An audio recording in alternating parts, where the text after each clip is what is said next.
Hi everyone, and welcome to Inside Bristol. I'm your host Sheridan Nichols, and joining me today I've got Tina McDaniel and Sid Oakley, and they are here to talk about the upcoming Martin Luther King celebration.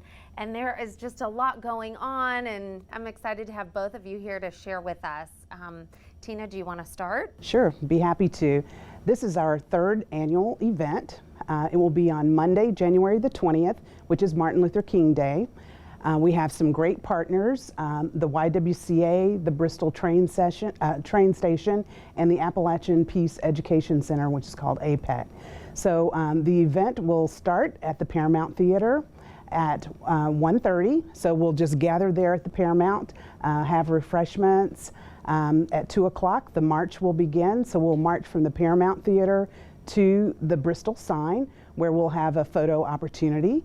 And then at 2:30, we'll go inside the Bristol train station and we'll have a program. So it will be a little different this year. We are interjecting an art contest, which is different. This will be the first time that we've done that.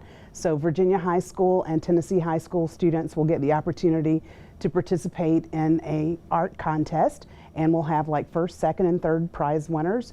Wow. And the art will be displayed at the Paramount Theater whenever we gather at 1:30, so they'll get an opportunity to see the art there. So we're real excited. It's always a great event, and we have some wonderful volunteers and community partners.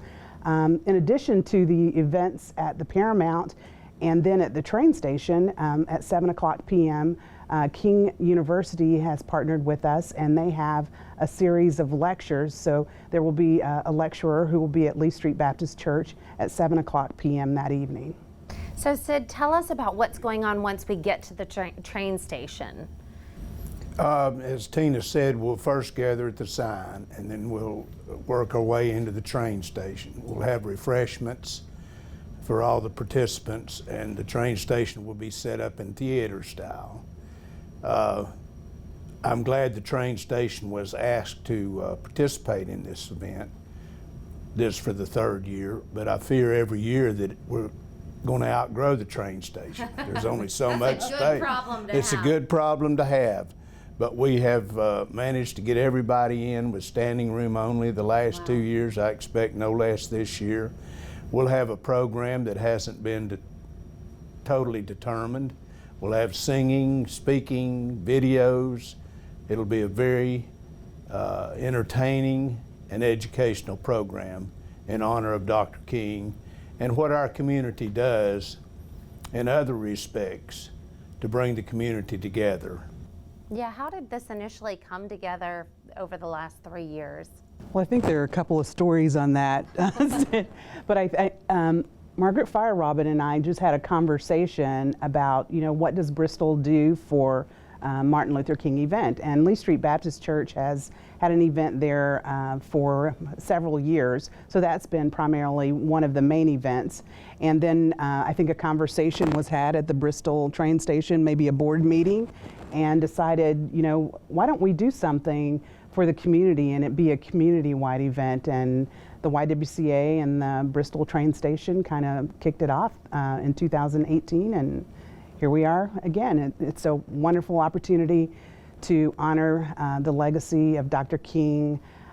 We hope that people will be educated, that they'll be inspired, and hopefully carry his vision forward. So it's just a wonderful community event.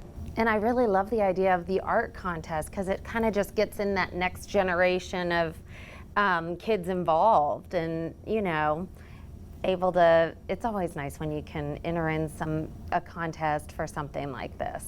Yeah. If I may interject, I want to make sure the public understands that everyone is invited together at the Paramount. That is a fun part of the event. We sing as we go up the street. There's a little competition going on, and it's good, and you meet new friends. I've met a lot of good friends over the past 2 years just at this event. Wow. And we want you to walk up the street with us and then walk back down to the Paramount. There'll be parking on both sides of State Street at the banks that are located on the corners of Martin Luther King Boulevard and State Street. The path is almost perfectly level, except for the little bit at the end up to the sign. So I think everyone will be able to negotiate the the trip. That is exciting. And we'll have a van as well for people who still, they can't make the walk, but they want to participate. So we'll have a van that will take them up to the train station as well. So we want everyone, like Sid said, to participate. Yeah, this is a great way to kind of close down your store on State Street and come on out and join in the fun. And that's great. It's a nice way to remember Dr. King. And of course, it is a federal holiday, so the banks will be closed, almost all the stores will be closed, the schools are out, so that just allows more people to participate. That's great. And I will say, if folks are wanting some additional information about the event, we do have it posted on the YWCA website. So it's ywcatnva.org/MLK. And then we also, what we try to do is encourage people to participate in regional events as well. So we tried to capture a lot of those regional events, and those items will be posted on the website as well. Fantastic. Thank you two so much for coming on today. And don't go anywhere. We'll be right back.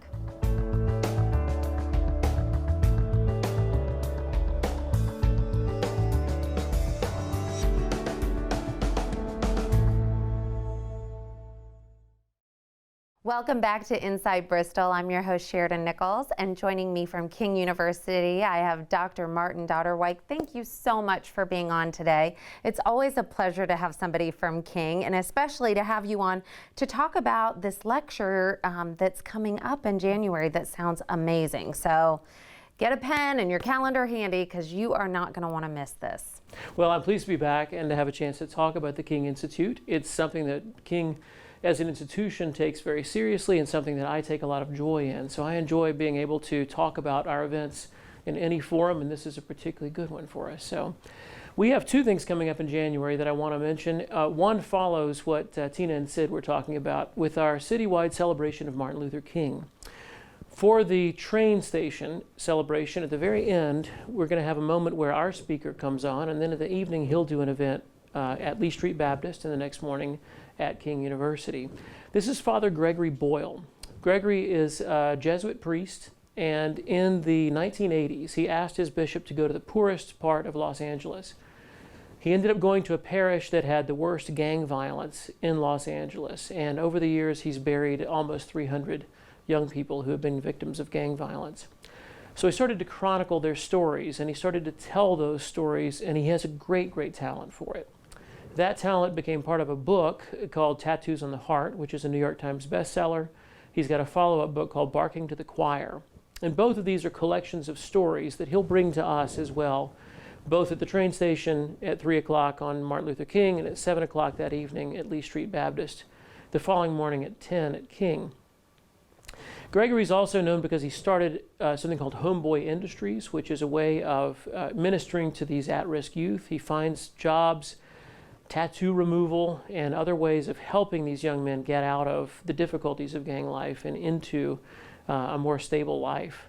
So we're very excited about Father Gregory. We see him as a terrific exemplar of Dr. King's example, and a really fitting way for us to contribute to Bristol's celebration of Dr. King.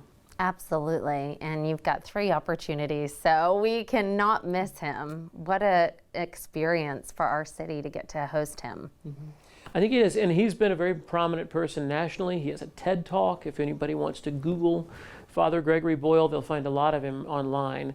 Often he'll bring somebody with him, a former gang member. I don't know if he's bringing us somebody or not, but we'll find out. But he really has been a dynamic presence, not just in Los Angeles, but nationally. So it is an honor for us to have him here at King. That's exciting. Definitely don't want to miss that. No, I think it's special and a good event for us. So tell us what else is going on. Also in January, a week later, we have the opportunity, in a kind of a related theme, to bring in a composer called Sean Okpebolo. Okpebolo is a Nigerian name. His grandparents came from Nigeria, and Sean grew up in the Salvation Army in the United States. So there's a background that, like most Salvation Army kids, included music. Sean plays tuba, among other things, and his love for music was developed in the collegiate level at Asbury College in Kentucky. He went on to study music elsewhere, and he's now a rising star as a young composer. He's composed for all kinds of things, for the U.S. Air Force Band, for the National Association of Tuba Players. He's done all kinds of composition. and he teaches that at Wheaton College in Illinois. Sean is going to speak specifically about one aspect of his composition, which is the Negro spiritual. And this is a tradition that he grew up with to some degree and kind of rediscovered as an adult.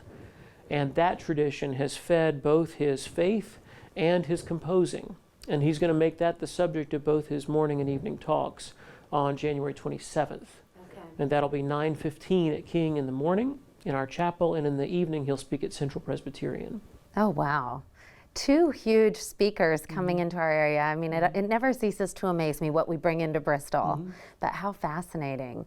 And what is your role in bringing all of this together? I get to do the planning, which is one of the great joys. It is the fun part. I get to read a lot, and I get to listen to podcasts, and I get to watch book lists, and I get to do a lot of that background research. And then I sit down with my budget and my theme, and I try to pull out from a vast array of people who would be wonderful to bring, those who will fit that best. We try to use resources like YouTube. It's been great for me because not everybody who's a great writer is a great speaker, and so it's good to be able to see who's really going to be able to engage not just our students but the community. Because we are asking people to do two very different things very often, to come in and speak to a student audience in the morning. Sometimes they'll do a class, sometimes they'll do some other community activity, and then to speak to a community event in the evening. And people who have come in have just loved it. And I like offering them Bristol as well. Yeah. The museum has been a real draw. The racetrack has been great. Our Holocaust survivors have gotten to go out on pace cars for a couple of years now. Bristol has really been a terrific host for us, and it's an excitement to me to sit down with the planning and think I get to bring people in, and I know they'll love it when they come to Bristol.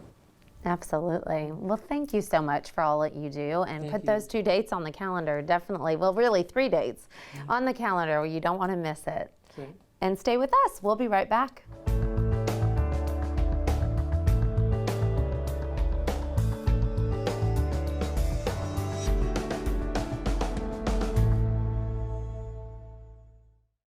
Welcome back to Inside Bristol. I'm your host, Sheridan Nichols, and I've got Connie Denton with me today from the Marsh Regional Blood Bank. Thank you so much for joining us. And you know, this time of year, these winter months, we don't often think about how it's important to do blood drives and to get in there and to donate blood. Tell us why the winter months are so critical. Yes, our winter months are very critical for our company here. Everyone's very busy, Christmas shopping, the holidays, and they just forget sometimes to donate blood. It's just so important right now to donate blood because, you know, we need the blood right now. Right now we are supplying several hospitals, so take time out and donate blood because it's important right now. We're saving lives. That's right, and it really does save lives. I mean, in Bristol, but really our whole region you supply. Is that right? Most definitely, we do. We supply, right now we're our major blood supplier for our area. Okay, so you give us an idea of the entire area that you cover. Yes, the Northeast, Southwest Virginia. We're the only blood supplier now that supports our Valley Health hospitals right now. So it's really important to donate and take care of our cancer patients and also our hospitals. And if someone's watching right now and they're like, I want to go in and do this, how do they do it? Yes, most definitely. We have a center in Bristol. It's over on West State Street. Just walk in at any time. We're open. We'd love to have you just come in and donate. Look under marshregionalbloodcenter.com. All of our mobiles are on there, so you can jump on a mobile and donate as well. And how often are the mobiles out and about? Every day. We're out every day of the week just about now trying to get our supplies up for the blood. And if you do see one, do you just go and knock and say, hey, I'm ready, yes, here just walk you in. go. You do not need an appointment. Anytime you see a mobile and it's your time to donate, it's just so important to do that. Is there anything you need to do to prep yourself for donating blood? Yes, most definitely. We want you to eat well, drink a lot of water, and just be very healthy to donate. And once somebody has donated, when's the next time that they can safely donate? Yes, they can donate every 56 days, so you've got plenty of time throughout the year to donate because blood doesn't take a break. That's right. And what about in the winter months, how we talked about this being a crucial time? Why do you think the winter months are so important that we make sure we continue to donate. Yes, most definitely. Just where everyone's traveling, and then a lot of people's traveling through our areas. There's more accidents, so we're needing more blood through that time of the month. And also our high schools, they do a lot of blood drives for us, so they're out too. So, you know, it's just so important that the community gives back to our community, saving lives. One unit will save 3 lives. That's amazing. And Connie is the recruiter. So if someone out there actually has a company or a place where they would love to have the mobile unit come out, they could contact you and you could help organize something like Most that. definitely. The outreach of our community is just awesome right now. So if they would like to contact me at the office, just call our Bristol Center, and I would love to come out and talk to them and set them up a drive. And I know you mentioned, give us a little bit more statistics about how this blood helps. It's going to help your trauma patients, cancer patients, all of our hospitals. The blood it saves 3 lives. Your blood, 1 unit will save 3 lives. It's amazing, isn't it? It is. And it does last for quite a while. It does, 42 days, and our platelets, only last 3 days. So it's just really important that if you've got time to come out and donate platelets for our cancer patients would be awesome. That's great. Connie, thank you so much for being on today. Thank you so much. We really appreciate it. Don't go anywhere. We'll be right back.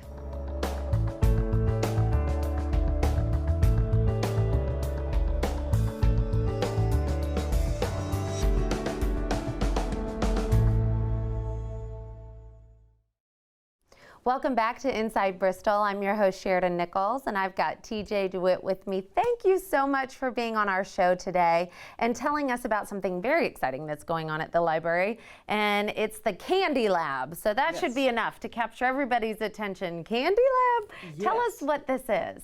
Well, we kind of trick people just a little bit. We say Candy Lab, but it's actually a computer class. I work at the Jones Creativity Center in the library, and we have a focus on technology and digital literacy and that sort of thing. So we came up with this really neat little project. What people do is they 3D design their own candy bar. Wow. Using an app, and it's super simple. It's like Legos. You just take the pieces and you put them together.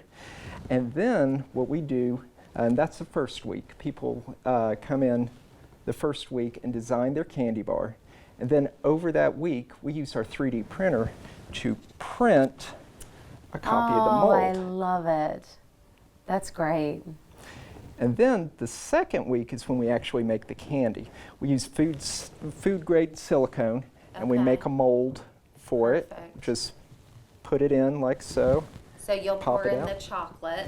and then pour in the chocolate, and you get your There own you go. candy bar. And you get a mold too. Perfect, just in time for Valentine's Day. I That's love what it. we're thinking, yep. So you're making your mold, you're pouring it, and you're watching the whole 3D printer. I mean, it's really amazing to It really see, is. isn't it? Yes. What a great concept. I bet you didn't think you'd be making chocolate at the library. Yep. This is great. Well, so if you are interested in this program, how do you get involved? You can call the library or check out our Facebook page. There's instructions there of how to sign up for the class. Yes. And who came up with this idea? It was a couple of us, me and my partner Gary. We were looking at ways of getting people to try out a 3D printer and 3D design and making a fun project that doesn't seem overwhelming. When you say 3D design, people freak out sometimes, but like I said, it's dead simple, and we've had a blast doing it. This is our 3rd year now doing Oh, it. wow. Yeah. And a lot of it you'll be doing initially on the computer, right? And then you kind of save your design and transfer it over to the printer, and it's amazing to just watch it come to life. It is. It really is. So if you've not worked with a 3D printer or had an opportunity to do one of these courses, this is a definite one to sign up for. Or if you have a sweet tooth, this would be another reason. Absolutely, yes. Well, thank you so much for being on the show today. No and thank problem. you all for tuning in. We'll see you next time.